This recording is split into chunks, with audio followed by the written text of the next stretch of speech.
حج کے رکن اعظم وقوف عرفہ کے لیے لاکھوں عازمین حج میدان عرفات میں جمع ہیں۔ روح پرور مناظر دیکھنے میں آ رہے ہیں۔ ہر طرف لبیک اللہم لبیک کی صدائیں ہیں۔ مسجد نمرہ میں شیخ ڈاکٹر یوسف بن محمد خطبہ حج دیں گے۔ ناظرین، خطبہ حج کے بعد حجاج کرام ظہر اور عصر کی نمازیں اکٹھی قصر کے ساتھ پڑھیں گے۔ عصر اور مغرب کے درمیان وقوف ہوگا۔ غروب آفتاب کے بعد حجاج کرام مزدلفہ روانہ ہو جائیں گے، جہاں مغرب اور عشاء کی نمازیں ایک ساتھ ادا کریں گے۔ رات کھلے آسمان تلے گزارنے کے بعد کل نماز فجر ادا کر کے منی پہنچیں گے۔ حجاج کرام جمرات میں شیطان کو کنکریاں مارنے اور قربانی کے بعد سر منڈوا کر احرام بھی کھول دیں گے۔ ناظرین، حج کی فضیلت اور اہمیت کے بارے میں اور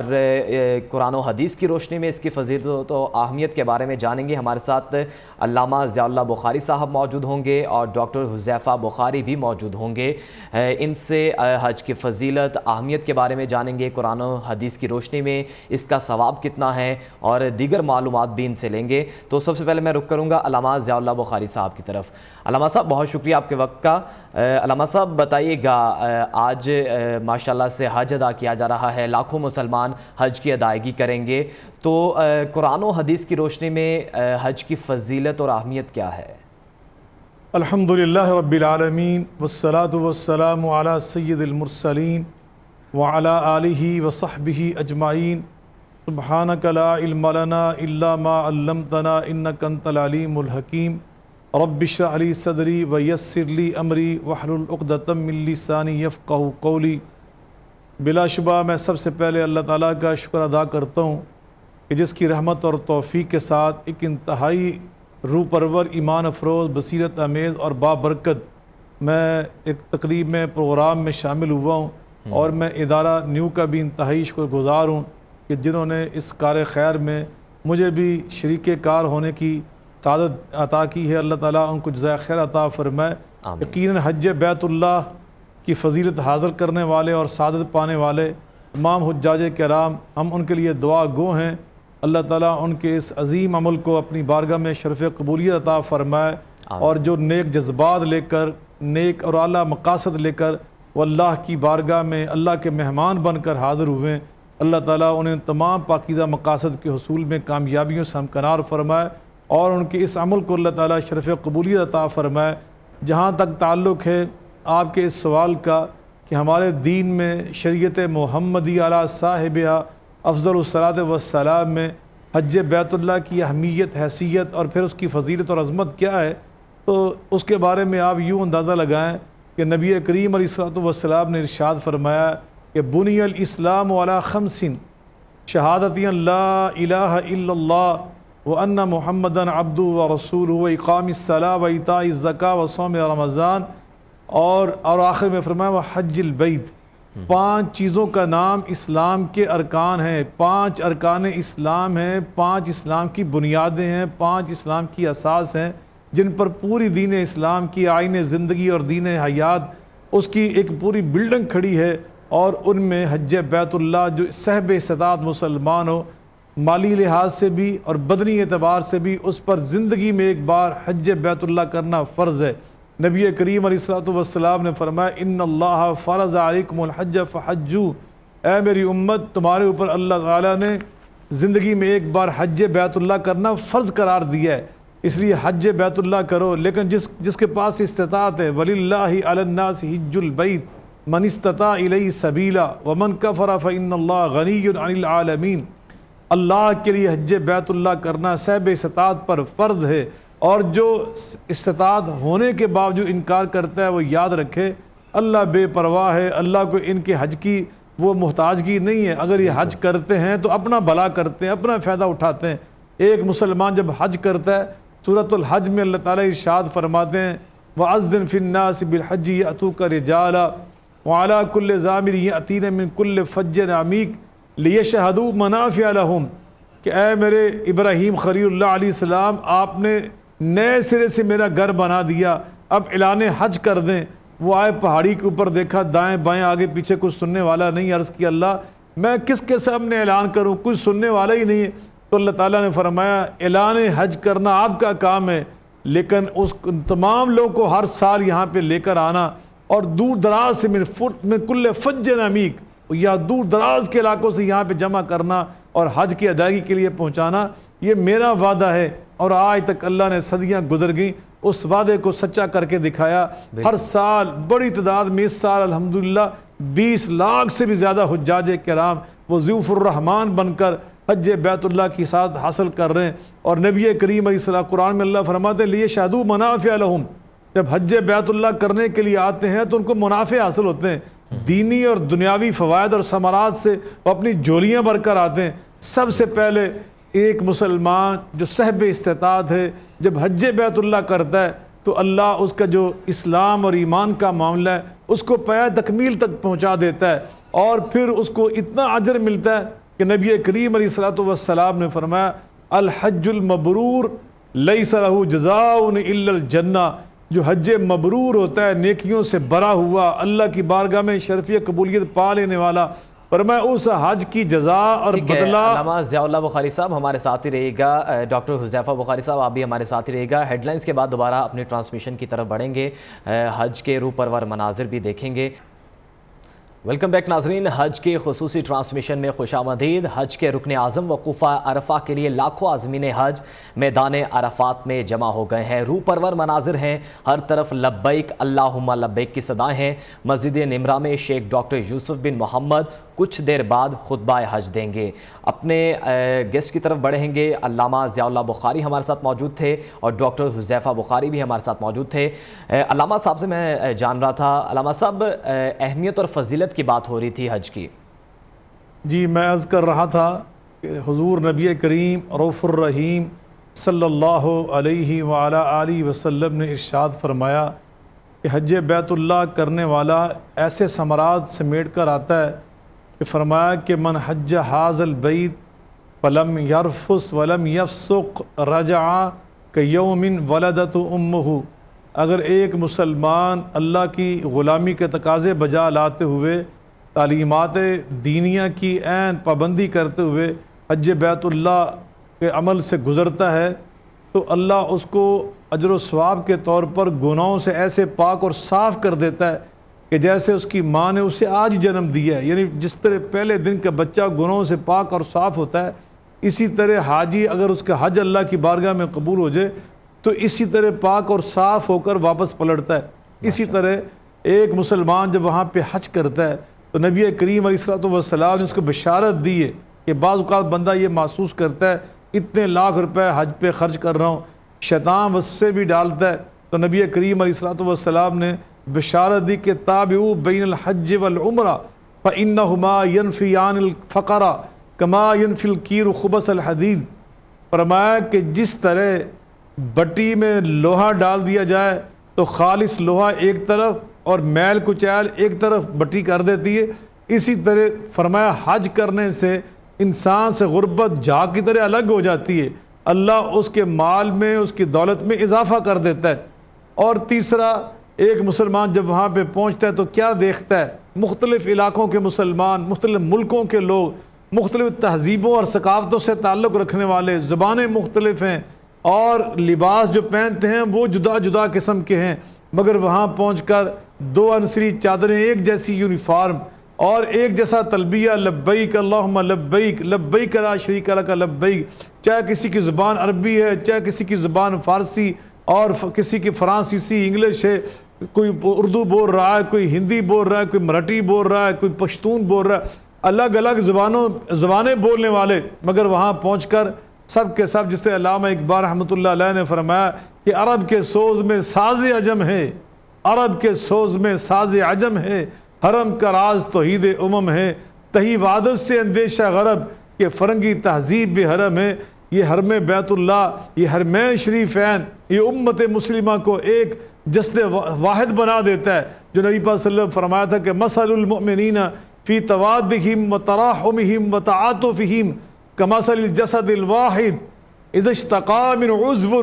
تداعى له سائر الجسد بالسہر والحمى، فرمایا کہ میری امت کے آپس میں تعلقات، محبت اور رحم دلی میں مثال یوں ہے جیسے ایک بدن کے مختلف اعضاء کسی اگر ایک عضو میں تکلیف ہو جائے تو اس کی ٹھیس اور اس کی تکلیف پورا بدن محسوس کرتا ہے، تو یقیناً امت مسلمہ وہاں جب کٹھی ہوتی ہے تو وہاں یہی سبق دیا جاتا ہے کہ وَاعْتَصِمُوا بِحَبْلِ اللَّهِ جَمِيعًا وَلَا تَفَرَّقُوا، کہ تم سب کے سب اللہ کی رسی کے ساتھ وابستہ ہو جائے، اللہ کے دین کے ساتھ، نبی صلی اللہ علیہ وسلم کی محبت کے ساتھ اس پلیٹ فارم پر تم اکٹھے ہو جو یہ پلیٹ فارم تمام مسلمانوں کو جو مختلف مکاتب فکر سے میں منسلک ہیں اور مختلف تہذیبوں سے تعلق رکھنے والے ہیں، مگر دین اسلام کی برکت سے، حج بیت اللہ کے عمل کی برکت سے آپ دیکھیے کہ سب کے سب وہاں پہ ایک نظر آتے ہیں، متحد نظر آتے ہیں، اور محمد الرسول اللہ والذین معہ اشداء الکفار رحماء بینہم، ہو ہلکا یاراں تو بریشم کی طرح نرم، وہاں پہ سب مسلمان ایک دوسرے کے بھائی بھائی اور رحم دل رحماء بینہم کی مثال نظر آ رہے ہیں صلی اللہ علیہ وسلم۔ تو یقیناً یہ حج بیت اللہ ہمیں اتحاد امت کا سبق دے رہا ہے۔ اور چوتھی بات آپ دیکھیں، وہاں پہ ایک ہی امام صاحب ہوتے ہیں، ابھی عرفات میں ایک امام صاحب نمازیں پڑھائیں گے، نماز ظہر، نماز عصر، اور قصر کر کے جمع کر کے تمام امت کے افراد جو وہاں پہ حجاج کرام اور ضیوف الرحمان کی شکل میں حاضر ہیں، وہ ان کے پیچھے با جماعت نماز ادا کریں گے۔ اور یہ بھی ایک سبق دیا جا رہا ہے کہ تمام مسلمان ایک دوسرے کا احترام کریں، ایک دوسرے کا اکرام کریں، اور جو ایک امت مسلمہ کے لیے ضروری ہے کہ وہ سیسا پلائی دیوار بن جائیں، اور یہ جو نماز پنجگانہ ہے اپنے اپنے علاقوں میں، یہ ہمیں متحد ہونے کا اور ایک دوسرے کے ساتھ بھائی بھائی بن کر رہنے کا سبق دیا جا رہا ہے۔ اسی طرح آپ حج بیت اللہ کے دوران دیکھتے ہیں کہ حج بیت اللہ میں بعض اوقات انسان کو مشقت اٹھانا پڑتی ہے، اور بعض اوقات دوسروں کی طرف سے کوئی تکلیف بھی پہنچ جاتی ہے، تو وَالْكَاظِمِينَ الْغَيْظَ وَالْعَافِينَ عَنِ النَّاسِ وَاللَّهُ يُحِبُّ الْمُحْسِنِينَ، تو غصے کو پی جانا، دوسروں کی غلطیوں سے نظر انداز کر دینا، درگزر کر لینا، اور میں یہی وہ لوگ ہیں جو اللہ کے ہاں محسن ہیں۔ محسن کہتے ہیں اس بندے کو جو عمل ایسا کرے جس کے اندر حسن ہو، خوبصورتی ہو۔ تو ایسے حجاج کرام وہاں سے اپنے اعمال میں حسن پیدا کر کے واپس پلٹتے ہیں، اور جب واپس آتے ہیں تو حج بیت اللہ کی قبولیت کی نشانیوں میں سے ایک اہم نشانی یہ ہے، وہ اپنے دل میں سختی کی بجائے نرمی محسوس کرتے ہیں، رقت محسوس کرتے ہیں، اور حقوق اللہ اور حقوق العباد کی ادائیگی میں اپنے اندر ایک جذبہ، ایک ولولہ، ذوق شوق محسوس کرتے ہیں، نیکیوں کے لیے اپنے دل میں کشش اور چاہت محسوس کرتے ہیں۔ اور یہ چاہت اور یہ کشش جو ہے نیکیوں کی، یہ اس بات کی علامت اور دلیل ہوتی ہے کہ اللہ نے ان کا حج بیت اللہ قبول فرما لیا، اور آئندہ کے لیے دروازہ کھل چکا نیکیاں کمانے کا، اللہ کو راضی کرنے کا۔ تو یقیناً حج بیت اللہ کی بڑی اہمیت ہے، اور اس کے بڑے ثمرات اور فوائد ہیں جو ایک مسلمان کو زندگی میں حج بیت اللہ کرنے سے اللہ عطا فرماتے ہیں۔ ٹھیک ہے، حج بیت اللہ کرنے سے اللہ تعالیٰ بہت اہمیت اور فضیلت عطا فرماتے ہیں۔ ڈاکٹر حذیفہ بخاری کی طرف بڑھوں گا۔ ڈاکٹر صاحب بتائیے گا، اب سے کچھ دیر بعد خطبہ حج دیا جائے گا، تو خطبہ حج سننے کے حوالے سے اسلام میں کیا اہمیت ہے، کیا فضیلت ہے؟ اور حجاج کرام تو وہاں پر سنیں گے ہی خطبہ حج، تو جو لوگ پاکستان میں موجود ہیں وہ لائیو ٹیلی ویژن پر خطبہ حج سنتے ہیں، اس حوالے سے کس قدر ثواب جو ہے وہ ملے گا؟ الحمدللہ رب العالمین والصلاة والسلام علی سید المرسلین، اما بعد، اعوذ باللہ من الشیطان الرجیم، بسم اللہ الرحمن الرحیم۔ سب سے پہلے تو نیو ٹی وی کی جو ٹیم ہے اس کو مبارکباد پیش کرتا ہوں کہ ہر اس طرح کے مبارک گھڑی میں ہمیشہ اس دوڑ میں اول آتے رہے ہیں اور اپنی روایت کو برقرار رکھا ہے، اور آپ کا شکریہ بھی ادا کرتا ہوں کہ ایسی بابرکت محفل میں آپ نے آنے کی دعوت دی، اور اللہ تعالیٰ کا شکر ادا کرتا ہوں کہ اس نے توفیق عطا فرمائی۔ تو بڑا اہم سوال ہے کہ وہاں پہ حجاج کرام تو ہیں ہی ہیں جو کہ لائیو وہاں پہ بیٹھ کے سن سکتے ہیں اور ان چیزوں سے فائدہ اٹھا سکتے ہیں، اور ہم جیسے لوگ جو ابھی اس پاکستان میں بیٹھے ہوئے ہیں اور ٹی وی پہ ہم لوگ لائیو سنیں گے، تو خطبہ کے حوالے سے بہت زیادہ اہمیت اس لحاظ سے ہے کہ نبی کریم رؤوف الرحیم صلی اللہ علیہ وآلہ وسلم نے خطبہ جمعہ کے بارے میں ارشاد فرمایا کہ اس کے اندر بھی اگر کوئی بات کرتا ہے تو وہ لغو بات ہے، فضول بات ہے، اور اس کے ساتھ ساتھ اگر کوئی وہاں پر بات کرے اس کو روکتا بھی ہے تو اس نے لغو بات کی ہے، فضول بات کی ہے۔ تو ایک بڑی اہمیت کا اندازہ یہاں سے ہو سکتا ہے، اور یہ تو ہے بھی خطبہ حج جو سال میں ہمیں ایک بار ملتا ہے جا کے، تو اس کی اہمیت کا اندازہ یہاں سے لگ سکتا ہے کہ یہاں پر سارے لوگ اکٹھے ہو کر ایک اتحاد امت کا درس دیتے ہوئے، یہاں پر ایک یونیفارم پہن کے ایک زبان پر تلبیہ پڑھتے ہوئے اللہ تعالیٰ کو بتا رہے ہیں، اور اتنی بڑی یہ اللہ تعالیٰ کی طرف سے آپ کے لیے انعام ہے، ایک خاصیت ہے کہ آپ کو اللہ تعالیٰ یہ موقع دے رہا ہے کہ اللہ تعالیٰ سے آپ بات کر سکیں، لبیک اللہم لبیک کی آپ صدائیں بلند کرتے ہوئے اللہ کو کہہ رہے ہیں کہ یا اللہ میں حاضر ہوں، میں تیری بارگاہ میں آ چکا ہوں، میں تیرے لیے ہر چیز قربان کرنے کے لیے تیار ہوں۔ آپ یہاں پر آپ دیکھیں کہ ہماری زندگی کا مقصد جو ہے، اللہ تعالیٰ خود قرآن مجید میں فرماتا ہے کہ ما خلقت الجن والانس الا لیعبدون، کہ میں نے انسانوں اور جنوں کو تخلیق ہی اس لیے کیا ہے، مقصد یہ ہے کہ یہ میری عبادت کریں، میری بندگی کریں اور میری غلامی میں زندگی بسر کریں۔ خطبہ حج ادا کر دیا گیا ہے اور اب نماز عصر اور ظہر کی نماز اکٹھی ادا کی جا رہی ہے مسجد الحرام میں۔ ہم اپنے گیسٹ کی طرف دوبارہ بڑھیں گے، علامہ ضیاء اللہ بخاری اور ڈاکٹر حذیفہ بخاری، جس انداز میں انہوں نے خطبہ حج کو اردو ترجمے میں آپ کے سامنے پیش کیا، بہت ہی انتہائی اچھے انداز میں پیش کیا۔ اور آج خطبہ حج میں جس طرح خطبہ حج دینے میں خطیب نے یہ ذکر کیا کہ اللہ تبارک تعالیٰ کی حمد و ثنا بیان کی گئی اور حضور نبی کریم صلی اللہ علیہ وآلہ وسلم کی سیرت پر عمل کرنے کی بات کی گئی۔ علامہ صاحب، خطبہ حج دیا گیا اور یہ خطبہ حج جو بھی مسلمان سن رہے تھے ان کے دل بے شک موم ہو گئے۔ اس میں کیا ڈاکٹر حذیفہ بخاری نے بھی بہت اچھے انداز میں اس کا ترجمہ کیا، تو اس کا مفہوم جو ہے وہ ہمارے ناظرین کو تھوڑا بتا دیں۔ بلا شبہ حضرت امام صاحب حفظہ اللہ تعالی نے جو ایمان افروز خطبہ ارشاد فرمایا، میں سمجھتا ہوں وہ بہت جامع خطبہ تھا۔ اس میں جہاں حقوق اللہ کی بات کی گئی، وہاں اس کے ساتھ ساتھ حقوق العباد کی طرف بھی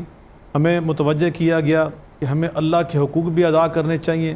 جن میں ارکان اسلام ہے، نماز ہے، روزہ ہے، حج ہے، زکوٰۃ ہے، شہادتین کا اقرار، دل کی گہرائیوں سے اس کی تصدیق، اور اسی طرح حقوق العباد جن میں والدین کے حقوق ہیں، زوجین کے حقوق ہیں، اولاد کے حقوق ہیں، اور جو ہمارے پڑوسی ہیں، ہمارے رشتہ دار ہیں، بہن بھائی ہیں، ان سب کے جو حقوق ہمارے ذمے ہیں، ان سب کو اس کی طرح ہمیں متوجہ کیا گیا اور ان سب کا ہم نے اہتمام کرنا ہے۔ اور پھر اتحاد امت پہ بہت انہوں نے زور دیا۔ آج جو ضرورت ہے امت مسلمہ کے اندر جو اس وقت کمی محسوس ہوتی ہے کہ وہ ہم بعض اوقات اپنے گروہی اختلافات کا شکار ہو جاتے ہیں، اس کی طرف انہوں نے بہت ہمیں متوجہ کیا۔ قرآن پاک کی آیات بینات پیش کی، نبی صلی اللہ علیہ وسلم کی حدیث مبارکہ انہوں نے پڑھ کر ہمیں سنائی، اور ان کا ہم نے الحمدللہ ترجمہ کرنے کی سعادت بھی حاصل کی ہے، اور انہوں نے متوجہ کیا کہ ہمیں ہر لحاظ سے اپنے ملکوں میں اتحاد امت اور پھر دیگر جو اسلامی ممالک ہیں ان کے درمیان ان کی صفوں میں اتحاد و اتفاق کو برقرار رکھنا چاہیے۔ اسی طرح انہوں نے خیر کے کاموں میں اس کا تعاون کرنا چاہیے، اور ایک دوسرے کے ساتھ ہمیں بھلائی کے کاموں میں بڑھ چڑھ کر ساتھی بننا چاہیے۔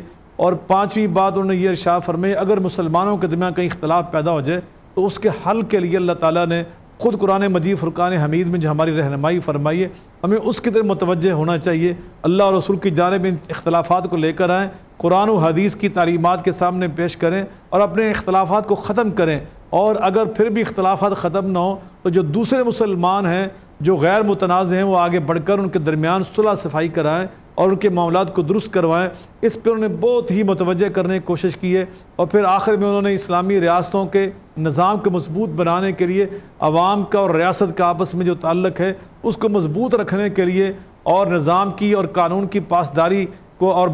اس کی عملداری کو بالادست رکھنے کے لیے اس کی طرف بہت متوجہ کیا ہے کہ اس طرح انسانی معاشرے اور مسلمان معاشرے مضبوط ہوں گے اور مستحکم ہوں گے اور ترقی یافتہ ہوں گے۔ آخر میں انہوں نے خادم الحرمین شریفین شاہ سلمان بن عبدالعزیز اور ان کے جو نائب ہیں، ان کے صاحبزادے ہیں سمو الامیر محمد بن سلمان، ان کا شکریہ بھی ادا کیا اور ان کے لیے دعائیں بھی کی کہ جنہوں نے بہت حجاج، بڑی لاکھوں کی تعداد میں 20 لاکھ سے زیادہ جو حجاج کرام اس کے وہاں موجود ہیں اور ان کی خدمت میں مصروف ہیں، ان کے لیے دعائیں کی۔ اور اتحاد امت کے لیے شہزادہ سلمان محمد بن سلمان کی جو کوششیں ہیں انہیں بھی انہوں نے خراج تحسین پیش کیا، ان کے لیے دعائیں مانگی کہ اللہ تعالیٰ اتحاد امت کے سفر میں انہیں کامیابیوں سے ہمکنار فرمائے۔ پھر انہوں نے حجاج کرام کے لیے بہت زیادہ دعائیں مانگی کہ اللہ تعالیٰ ان کو حفاظت کے ساتھ اپنے گھروں تک پہنچائے اور ان کے سفر حج کو ان کے لیے، ان کے خاندانوں کے لیے اور ان کے ملکوں اور ریاستوں کے لیے اللہ تعالیٰ بابرکت بنائے، اور جو ان کی دعائیں اپنی ذات کے لیے اور اپنے خاندانوں کے لیے، اپنے پیاروں کے لیے اور تمام امت مسلمہ کے لیے اور تمام اپنی ریاستوں کے لیے، اپنے ملکوں کے لیے، اپنے اوطان کے لیے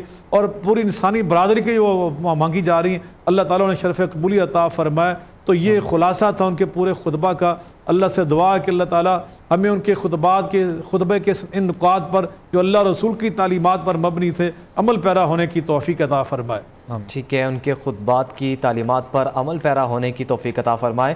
ڈاکٹر حذیفہ صاحب، آپ سے میں جانوں گا، جیسا کہ بات کی گئی کہ کسی کالے کو کسی گورے پر، کسی اجمی کو کسی عربی پر، اور کسی عربی کو کسی اجمی پر کوئی فوقیت حاصل نہیں سوائے تقویٰ کے، تو یہ بہت ہی اہم پیغام جو کہ حج میں ہر سال دیا جاتا ہے کہ وہاں پر ہر رنگ و نسل